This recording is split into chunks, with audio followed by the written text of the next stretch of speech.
The Mehsana નાગરિક સહકારી બેંકની ચૂંટણીને લઈને રાજકીય માહોલ ગરમાયો છે। આગામી 14 ડિસેમ્બરના યોજાશે મહેસાણા નાગરિક સહકારી બેંકની ચૂંટણી પહેલા ખેડૂત વિભાગના બે ઉમેદવાર વચ્ચે ચકમક થઈ। વિશ્વાસ પેનલના ચંદુ પટેલ અને પરિવર્તન પેનલના કીર્તિ પટેલ વચ્ચે ચકમક થઈ। બંને વચ્ચે મોડી રાત્રે બેંક પટાંગણમાં બોલાચાલીનો વિડીયો વાયરલ થયો। ચૂંટણી અગાઉ ચકમકનો વિડીયો વાયરલ થતા માહોલ ગરમાયો છે।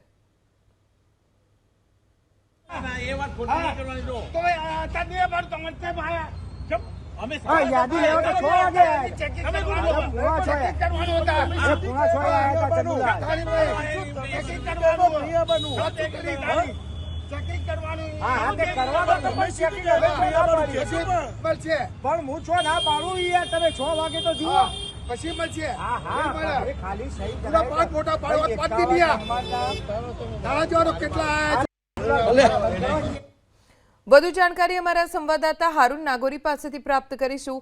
હારૂન, એક વિડીયો અત્યારે સ્ક્રીન ઉપર ચાલી રહ્યો છે, બંને વચ્ચે કઈ બાબતે ચકમક જરી છે?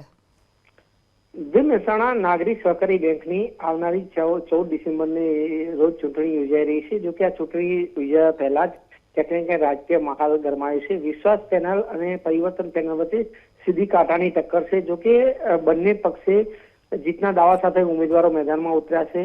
ત્યારબાદ ગત મોડી રાતે બંને પક્ષના જે ઉમેદવારો છે તેના વચ્ચે ચકમક જડી હતી। ચંદુ પટેલ અને પરિવર્તન પેનલના કીર્તિ પટેલ વચ્ચે ક્યાંક ને ક્યાંક ચકમક જડી હતી।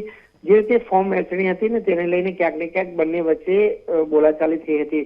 જો કે જે રીતે ચૂંટણીનો માહોલ ગરમાયો છે, સહકારી આગેવાનોમાં રાજકીય માહોલ ક્યાંક ને ક્યાંક ગરમાતો જોવા મળી રહ્યો છે। કારણ કે 14 ડિસેમ્બરે સહકારી નાગરિક બેંકની ચૂંટણી યોજાવા જઈ રહી છે, ત્યારે ચૂંટણી પહેલા ક્યાંક ને ક્યાંક રાજકીય માહોલ ગરમાયેલો જોવા મળી રહ્યો છે અને સહકારી આગેવાનોમાં ફરી એકવાર ક્યાંક ને ક્યાંક અંદરનો ચકમક ઝડપી હોય તેવું જોવા મળી રહ્યું છે। જી હારૂન, આભાર જાણકારી આપવા માટે।